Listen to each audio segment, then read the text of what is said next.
Las sombras sobre Innsmouth, de Howard Phillips Lovecraft. Semana segunda.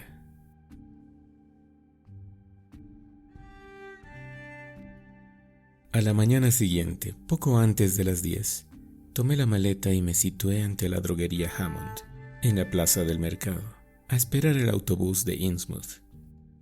Cuando ya faltaba poco para llegar, observé que los paseantes se alejaban de la parada.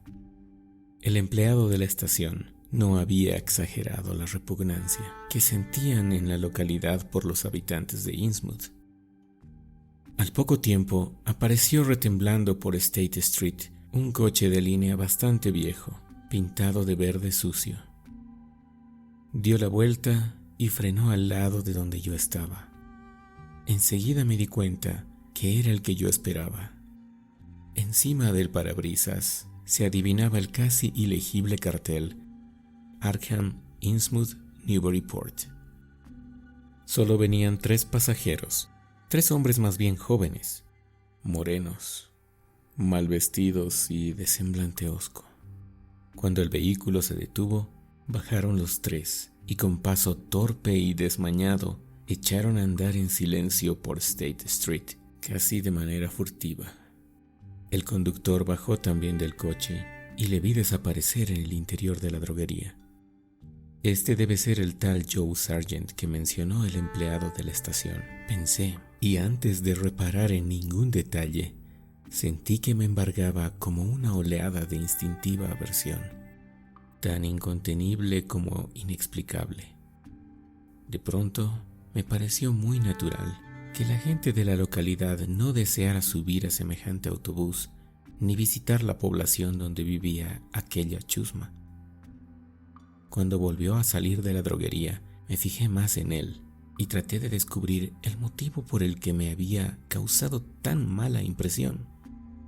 Era un hombre flaco, de hombros caídos y unos 70 de estatura o tal vez menos. Llevaba un traje azul raído y una deshilachada gorra de golf. Debía tener unos 35 años, aunque las 2 arrugas que le surcaban el cuello a ambos lados le hacían parecer más viejo, si no se fijaba uno en su rostro inexpresivo y apagado. Tenía la cabeza estrecha y unos ojos saltones de color azul claro que no pestañaban. Su barbilla y su frente eran deprimidas, y tenía unas orejas más bien rudimentarias y atrofiadas. Sus labios eran grandes y abultados, sus mejillas cubiertas de poros abiertos y de costras. Daban la sensación de carecer casi totalmente de barba, aparte de algunos pelos amarillos tan irregularmente repartidos por la cara que junto con las rugosidades de la piel más que otra cosa parecían calvas producidas por alguna enfermedad. Sus manos enormes, surcadas de venas, eran de un increíble gris azulado. Tenía los dedos sorprendentemente cortos y desproporcionados, como encogidos hacia adentro de sus tremendas palmas. Al dirigirse hacia el autobús, noté su forma bamboleante de andar. Sus pies eran igualmente desmesurados, y cuanto más se los miraba, más difícil me parecía que pudiera encontrar zapatos a su medida. La mugre que llevaba encima lo hacía más repugnante aún. Sin duda trabajaba o haraganeaba por los muelles pesqueros, a juzgar por el olor que traía consigo. Era imposible averiguar qué mezcla de sangres había en sus venas.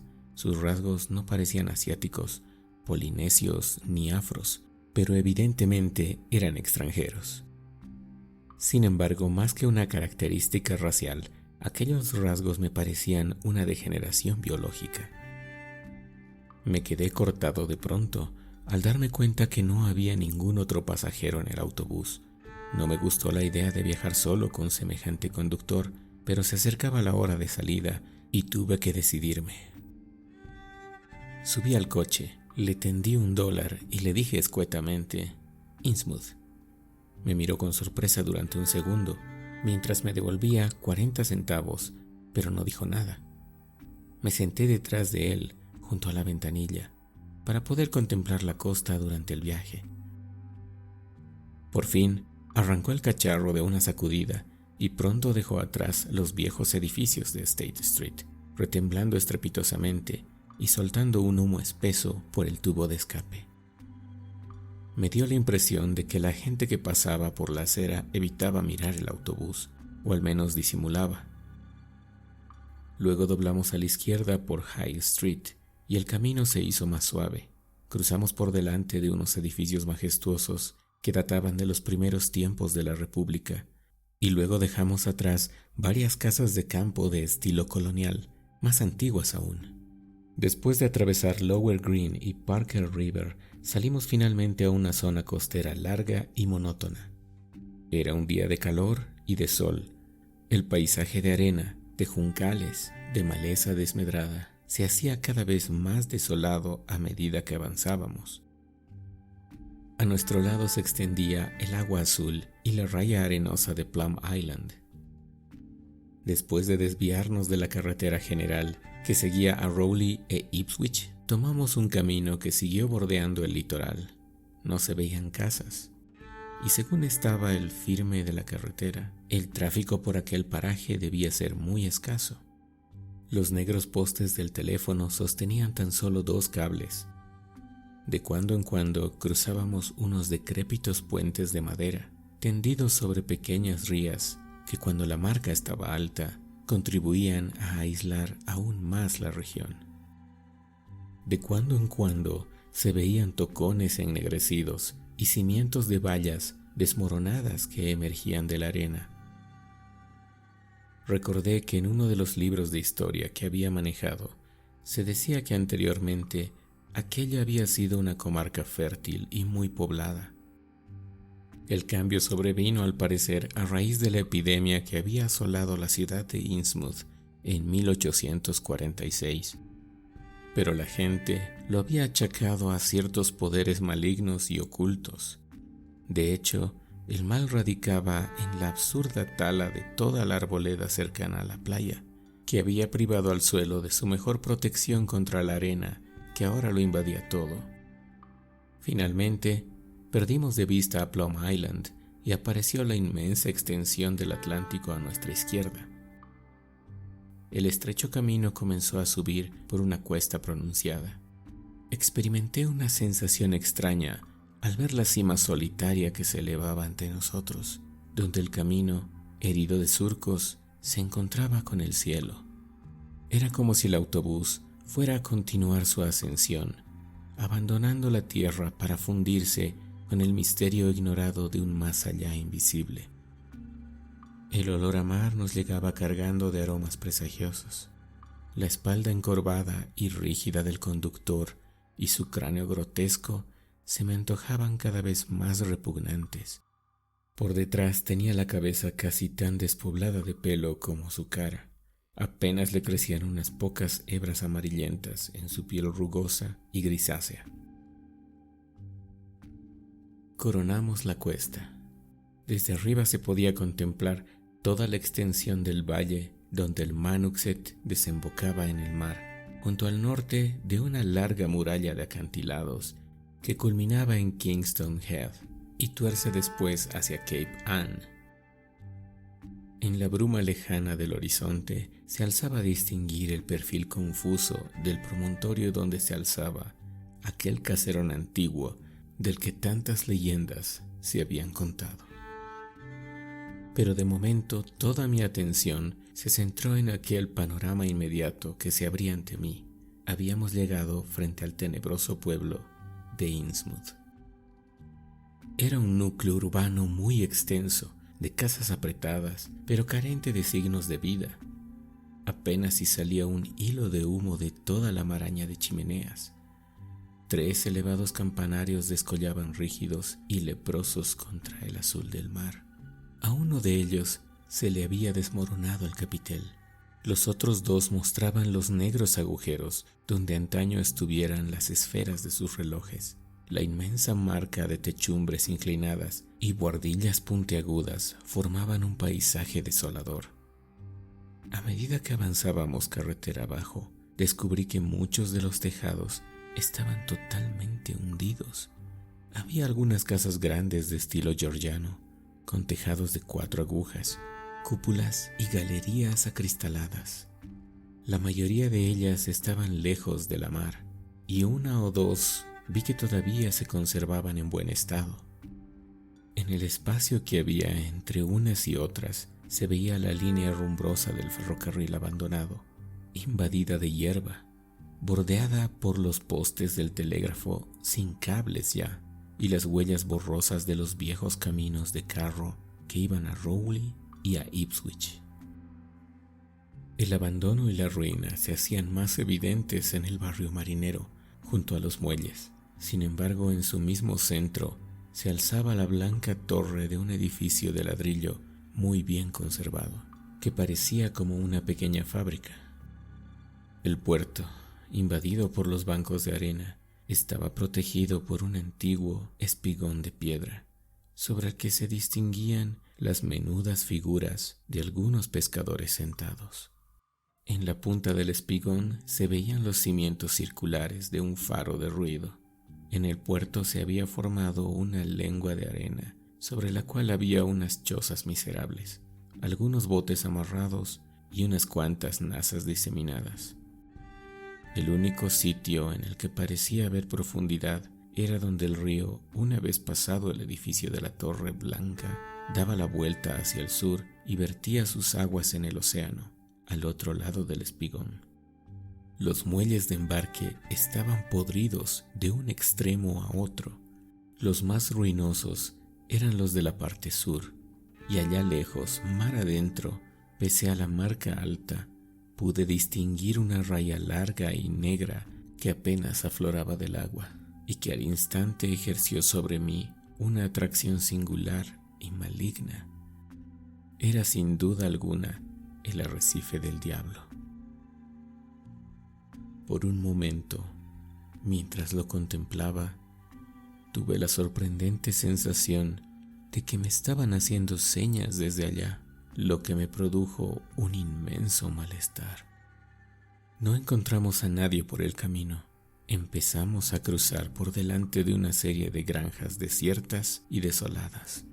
Después vinieron unas cuantas casas habitadas, cuyas ventanas estaban tapadas con harapos. En los estercoleros se amontonaban las conchas y el pescado estropeado. Algunos individuos trabajaban con aire ausente en sus jardines yermos y sacaban almejas en la orilla, siempre en medio de un penetrante olor a pescado. Unos grupos de niños sucios y de cara simiesca jugaban en los portales invadidos por la hierba. Algo había en aquella gente que resultaba más inquietante aún que los lúgubres edificios. Casi todos tenían los mismos rasgos faciales y los mismos gestos, cosa que producía una repugnancia instintiva e irremediable. Por un instante me pareció que aquellos rasgos me recordaban algún cuadro visto anteriormente, en circunstancias excepcionalmente horribles.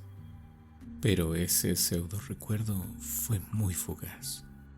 Al llegar el autobús a la zona llana, donde se alzaba el pueblo, comencé a oír el murmullo monótono de una cascada en medio de un silencio impresionante. Las casas desconchadas y torcidas se fueron arrimando unas a otras, alineándose a ambos lados de la carretera, y ésta se convirtió en calle. En algunos sitios se veía el pavimento adoquinado y restos de aceras de baldosa que en otro tiempo habían existido. Todas las casas estaban aparentemente desiertas. De cuando en cuando, entre las paredes maestras, se abría el vacío de algún edificio derrumbado. En todas partes reinaba un olor nauseabundo e insoportable de pescado. No tardaron en comenzar los cruces y las bocacalles. Las calles que salían a la izquierda en dirección de la costa estaban desempedradas, llenas de suciedad y de inmundicias.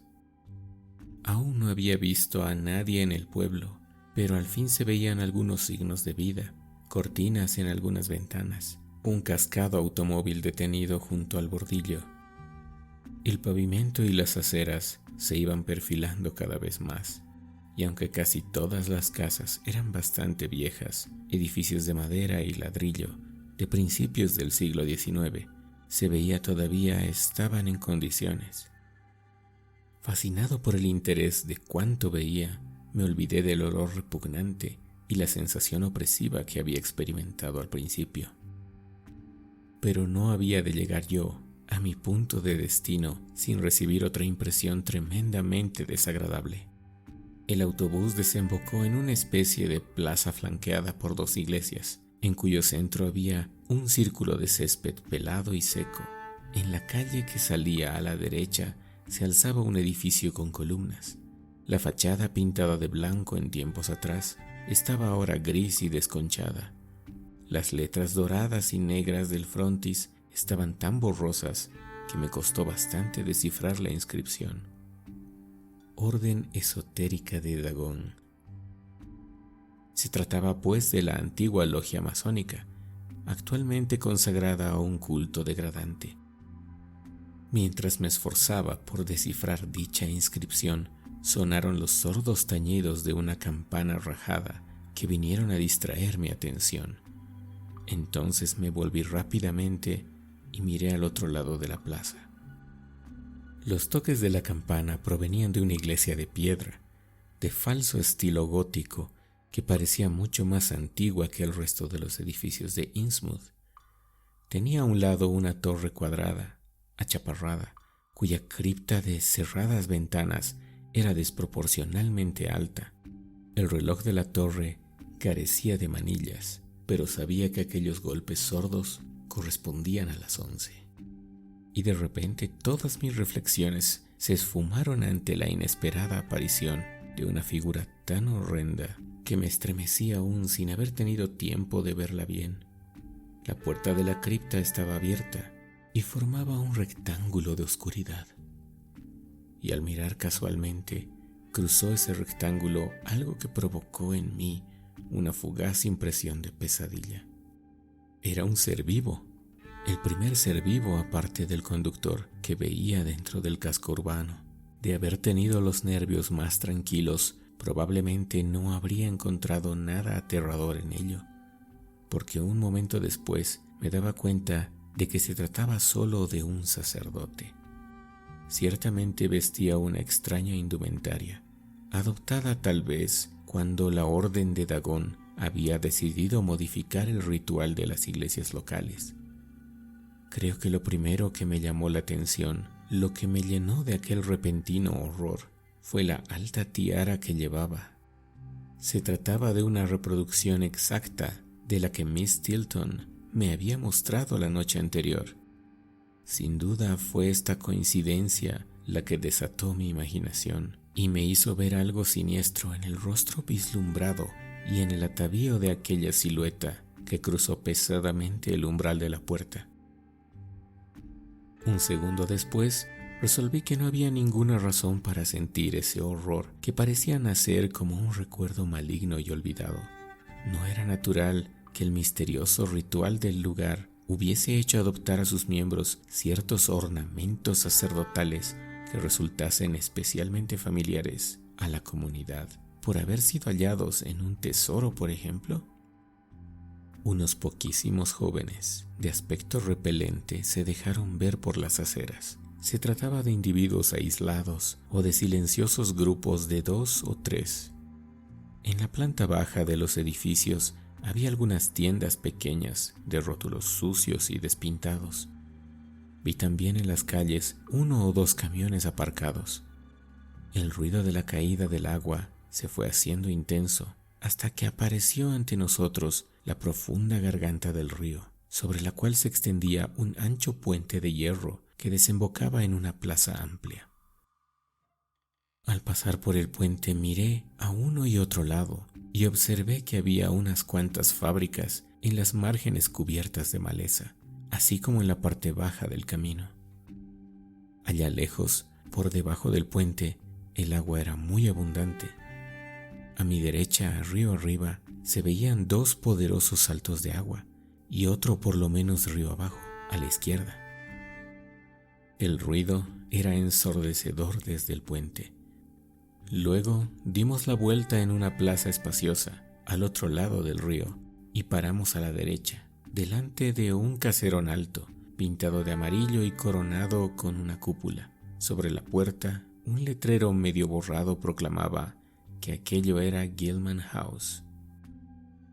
Me alegré de bajar del autobús.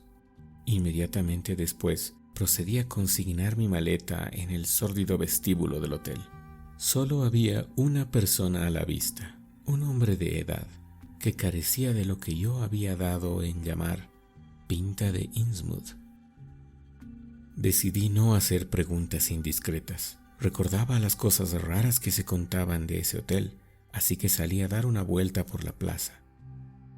El autobús se había ido ya. Me entretuve en inspeccionar el sitio. A un lado, la plaza daba a un solar pedregoso, tras el cual se extendía el río. Al otro extremo había un semicírculo de edificios de ladrillo, con tejados oblicuos que seguramente databan de 1800. De allí se abrían varias calles en abanico. Por la noche, habida cuenta de la escasez de farolas, estas calles tendrían una iluminación bastante pobre. Pensé con alivio en mi proyecto de marcharme de allí antes del anochecer. Los edificios se conservaban todos en bastante buenas condiciones y albergaban quizá una docena de establecimientos comerciales de lo más corriente, una sucursal de una gran cadena de tiendas de comestibles, un restaurante de aspecto triste, una droguería, un almacén de pescado al por mayor y en el extremo de la plaza, no lejos del río, las oficinas de la única industria del pueblo, las refinerías Marsh. Habría unas 10 personas por allí y 4 o 5 automóviles y camiones aparcados junto a la acera. Evidentemente se trataba del centro comercial de Innsmouth. Hacia oriente se podían ver los azules parpadeos del puerto, sobre los que se alzaban las ruinas de 3 antiguos campanarios, muy bellos en su lúgubre desolación. Cerca de la orilla, al otro lado del río, se veía sobresalir una torre blanca por detrás de un edificio que debía ser la refinería Marsh. Después de pensarlo un rato, decidí empezar mis indagaciones en la tienda de comestibles. Tratándose de una sucursal, era probable que sus dependientes no fueran de Innsmouth, como así resultó. En efecto, el único empleado era un muchacho de unos 17 años, cuyo aspecto franco y simpático prometía abundante información. Daba la impresión de que estaba deseoso de charlar, y no tardé en descubrir que no le gustaba el pueblo, ni su olor a pescado, ni sus furtivos habitantes. Para él era un alivio poder hablar con cualquier forastero. Era de Arkham y vivía con una familia que procedía de Ipswich. Siempre que podía, hacía una escapada para visitar a su familia. A esta no le gustaba que trabajase en Innsmouth, pero la empresa lo había destinado allí y él no deseaba dejar el empleo. Dijo que en Innsmouth no había biblioteca pública ni cámara de comercio, pero que no me sería difícil orientarme por las calles. Seguramente encontraría monumentos de interés. Donde yo me había apeado era Federal Street. De aquí hacia en dirección a poniente una serie de calles residenciales, Broad, Washington, Lafayette y Adams. Y al otro lado estaba el miserable barrio marinero. En ese barrio, cuya arteria era Main Street, encontraría unas viejas iglesias muy bellas de estilo georgiano, completamente abandonadas. Sería conveniente que yo no llamara la atención por aquellas inmediaciones, especialmente al norte del río, ya que el vecindario era de gente hosca y mal encarada. Incluso se decía que algunos forasteros habían llegado a desaparecer. Ciertos lugares eran prácticamente territorio prohibido, según había aprendido a costa de disgustos.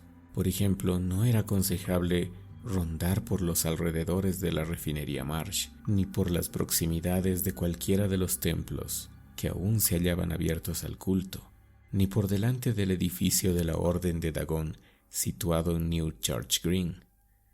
Los cultos que se practicaban eran muy extraños. Todos ellos habían sido enérgicamente desautorizados por sus respectivas iglesias de fuera de Innsmouth.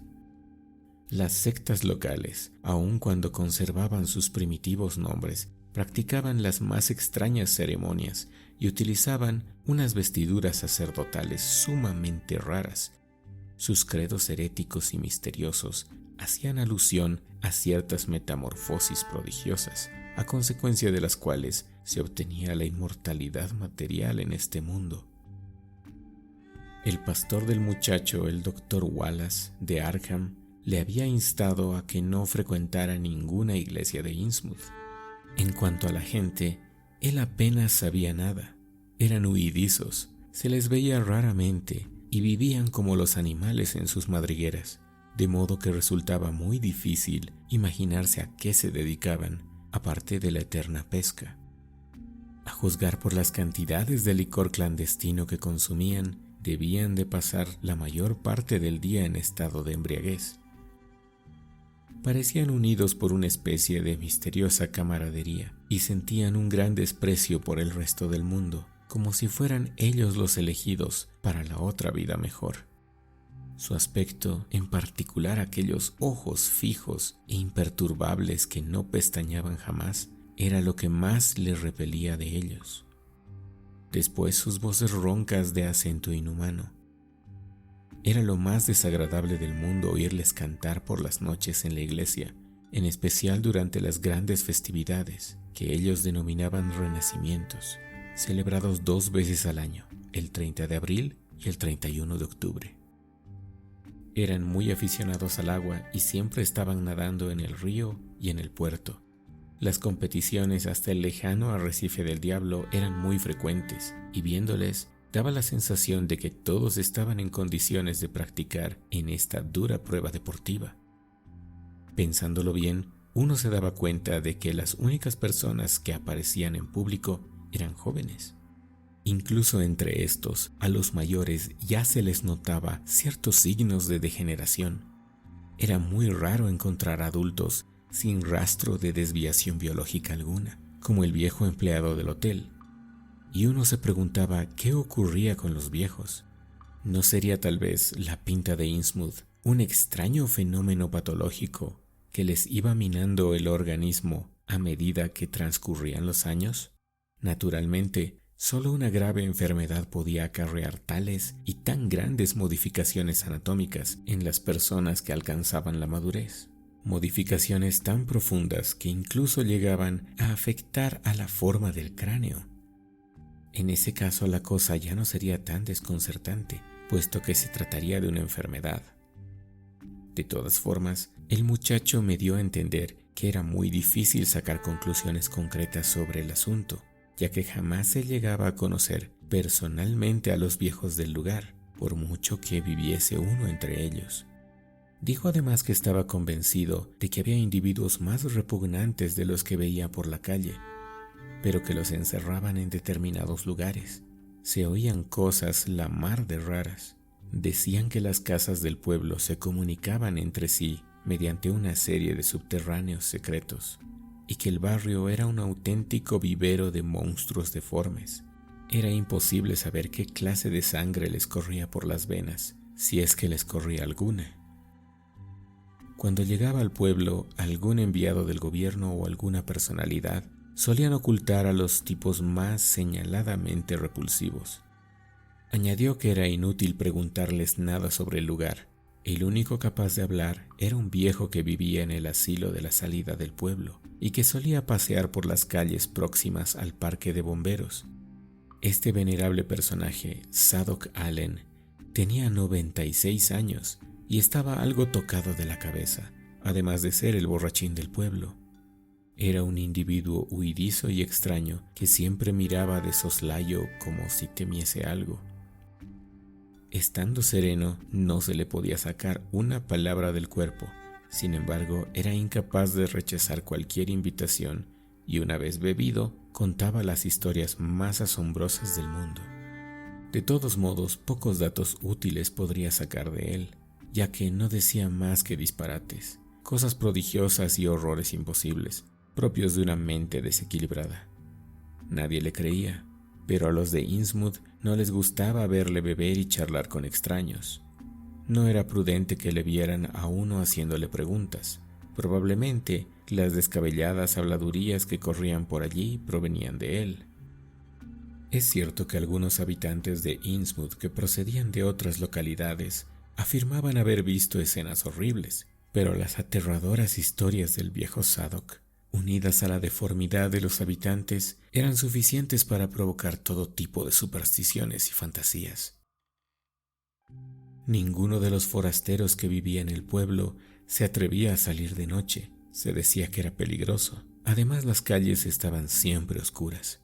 Por lo que se refiere al comercio, la abundancia de pescado era casi increíble. De todos modos, en Innsmouth se obtenía menos beneficio cada día. Los precios bajaban continuamente y la competencia aumentaba. Como es natural, el verdadero negocio del pueblo era la refinería, cuyas oficinas estaban en la plaza, unos portales más allá. El viejo Marsh nunca se dejaba ver. A veces se veía pasar un automóvil con las cortinillas echadas. Corría toda suerte de rumores acerca de la transformación que había sufrido el viejo Marsh. En sus tiempos había sido siempre muy atildado y se decía que vestía aún una elegante levita de tiempos del rey Eduardo, aunque se le habían tenido que adaptar a ciertas deformidades. Al principio dirigían sus hijos la oficina de la plaza, pero últimamente se habían retirado de la vida pública, dejando el peso del negocio a la generación más joven. Tanto ellos como sus hermanas habían sufrido un cambio muy extraño, especialmente los mayores, y se decía que estaban muy mal de salud. Por lo visto, una de las hijas de Marsh era verdaderamente horrible. Según se decía, parecía un reptil. Iba siempre ataviada con una gran cantidad de joyas fantásticas. Hasta llevaba una tiara del mismo estilo a la del museo, por lo que me dijo el muchacho. Él mismo se la había visto en la cabeza más de una vez. Sin duda provenía de algún tesoro escondido por piratas o los demonios. Los curas o los pastores, o como se les llamase a esos extraños sacerdotes, usaban también tiaras de ese tipo, pero rara vez se les veía. Me confesó que él no había visto más que una, la de la muchacha, aunque corría el rumor de que existían varias en la ciudad. Además de los Marsh, había otras 3 familias de elevada posición, los Wade, los Gilman y los Elliot. Todas eran gente retraída, vivían en casas inmensas a lo largo de Washington Street. Se decía que con ellos vivían secuestrados ciertos familiares, que sufrían también horribles deformaciones y cuyo fallecimiento había sido certificado oficialmente. Como en muchas calles habían desaparecido los rótulos, el muchacho me dibujó un plano rudimentario, pero bien detallado del pueblo, para que pudiera orientarme. Después de examinarlo un momento, consideré que me iba a servir de gran ayuda. Le di las gracias y me lo guardé en el bolsillo. No me gusta la idea de ir a comer al restaurante que había visto, así que le compré un poco de queso y galletas para tomar un bocado más adelante. El programa que me había trazado consistía en deambular por las calles principales, hablar con alguien que no fuese de allí si tenía la ocasión de ello, y coger el autobús de las 8 para Arkham. A primera vista se notaba que el pueblo era un caso extremado de decadencia colectiva. En fin, yo no soy sociólogo, de manera que limité mis observaciones a la arquitectura. Empecé a buen paso mi recorrido sistemático por las sórdidas calles de Innsmouth. Después de cruzar el puente, me desvié hacia el fragor de los saltos de agua que había río abajo. Pasé junto a la refinería Marsh, de la que no salía ruido alguno ni se notaba la menor actividad. El edificio estaba situado junto al río, cerca del puente y de una confluencia de calles que debió ser el primitivo centro comercial del pueblo, desplazado después por la actual Plaza Mayor. Volví a cruzar la garganta por el puente de Main Street y desemboqué en un paraje tremendamente desolado. Los montones de cascote y los tejados fundidos formaban una línea mellada y fantástica que se recortaba contra el cielo. Por encima, severo y decapitado, destacaba el campanario de una antigua iglesia. En Main Street había algunas casas habitadas al parecer, pero sus puertas y ventanas estaban cerradas con tablas clavadas. Más abajo, unos edificios ruinosos y abandonados abrían sus ventanas como negras órbitas vacías sobre las calles empedradas. Algunos de aquellos edificios se inclinaban peligrosamente a causa de los hundimientos de suelo. Reinaba un silencio imponente. Tuve que armarme de valor para atravesar aquel lugar en dirección al puerto. Ciertamente la impresión sobrecogedora que produce una casa desierta aumenta cuando el número de casas se multiplica hasta formar una ciudad de completa desolación. El interminable espectáculo de callejones desiertos y fachadas miserables, la infinidad de cuchitriles oscuros abandonados a las telarañas y a la carcoma, provocaban un temor que ninguna filosofía puede disipar. En Fish Street estaba todo tan desierto como en la arteria principal, aunque ofrecía un aspecto diferente. Había muchos almacenes construidos de piedra y ladrillo que todavía se conservaban en buen estado. Walter Street era casi idéntica, salvo que tenía enormes espacios despejados en un lado de la mar, donde antes hubo muelles y embarcaderos, hoy hundidos. No se veía un alma, a excepción de los escasos pescadores del lejano espigón. Solo se oían los blandos lamentos de las olas en el puerto y el rumor lejano de los saltos del Manuxet. Una creciente inquietud se iba apoderando de mí. Volví la cabeza y miré hacia atrás furtivamente. Luego atravesé el vacilante puente de Walter Street. El otro, el de Fish Street, estaba en ruinas según el plano. Al otro lado del río encontré inicios de cierta actividad, manufacturas de preparación y embalaje del pescado, algunas chimeneas humeantes, techumbres reparadas, ruidos indeterminados y unos pocos individuos que caminaban bamboleantes por los callejones mal empedrados. No obstante, este barrio resultaba aún más deprimente que la desolación del Distrito Sur. Las gentes aquí tenían más acentuada su deformidad que las del centro. Varias veces me recordaron, de manera confusa, algo tremendo y grotesco que no conseguí identificar. Evidentemente, la proporción de sangre extranjera en estos es mayor que en los demás barrios, a no ser que la pinta de Innsmouth fuese una enfermedad, en cuyo caso debía estar causando estragos en este sector. De cuando en cuando también se oían crujidos, carreras presurosas, ruidos extraños y roncos que me hicieron pensar, no sin cierto nerviosismo, en los pasadizos ocultos que había mencionado el muchacho de la tienda.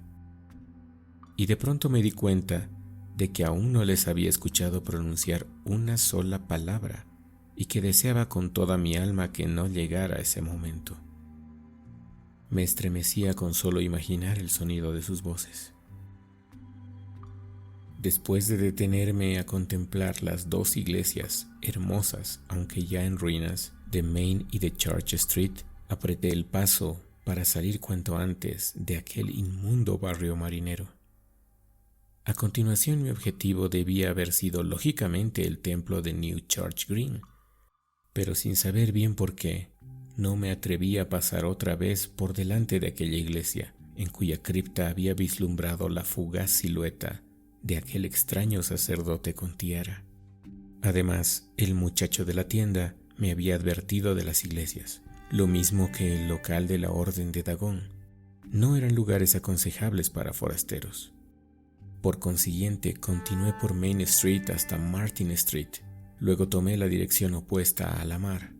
Crucé Federal Street por arriba de Green Street y me interné en el arruinado barrio aristócrata, Broad, Washington, Lafayette y Adams Street. Aunque sus avenidas, majestuosas y antiguas, tenían un pésimo pavimento, conservaban aún una magnífica arboleda y no habían perdido totalmente su primitiva dignidad. Los edificios, unos tras otros, llamaban la atención. La mayoría eran casas decrépitas, rodeadas de jardincillos totalmente abandonados. De cuando en cuando se veía alguna vivienda habitada. En Washington Street había una fila de 4 o 5 edificios muy bien conservados, con sus jardines impecables. Pensé que el más suntuoso de todos, rodeado de parterres inmensos que se extendían a todo lo largo de la calle hasta Lafayette Street, debía de ser la casa del viejo Marsh, el infortunado propietario de la refinería. En ninguna de estas calles encontré alma viviente. Me extrañaba la completa ausencia de perros y gatos en Innsmouth. Otra cosa que me chocó fue que incluso en las mejores mansiones, las ventanas de los áticos y del tercer piso permanecían firmemente cerradas y clavadas con tablas. El disimulo y el misterio parecían generales en esta extraña ciudad de silencio y muerte. Por otra parte, no podía sustraerme a la sensación de que en todo momento me vigilaban unos ojos ocultos, taimados y fijos que no parpadeaban jamás. Me sacudió un escalofrío al oír los 3 toques de la campana cascada. Demasiado bien recordaba la iglesia de donde provenían esos tañidos. Siguiendo por Washington Street hacia el río, fui a parar a una zona que antiguamente debió ser industriosa y comercial. Frente a mí se alzaban las ruinas de la factoría, otros edificios en el mismo estado y los restos de una estación de ferrocarril. Más allá, el antiguo puente ferroviario cruzaba la garganta a la derecha de donde yo estaba. A la entrada del puente había un cartel que prohibía el paso, pero me arriesgué y pasé otra vez a la orilla sur, donde volví a tropezarme con individuos furtivos, de torpe andar, que me miraban con disimulo. También se volvieron hacia mí otros rostros, más normales estos, pero con expresión de curiosidad y desconfianza. Innsmouth se me estaba haciendo intolerable por momentos. Torcí por Payne Street y me encaminé hacia la plaza con la esperanza de coger algún vehículo que me llevara a Arkham, para no esperar hasta la salida del siniestro autobús. Fue entonces cuando descubrí el cochambroso parque de bomberos y encontré al viejo. Cara colorada, hirsuta la barba, ojos aguanosos y vestido con unos andrajos indescriptibles. Sentado en un banco allí enfrente y hablando con un par de bomberos mal vestidos, aunque de aspecto normal, naturalmente no podía ser otro que Zadok Allen, el chiflado bebedor, cuyos relatos sobre Innsmouth tenían fama de espantosos e increíbles.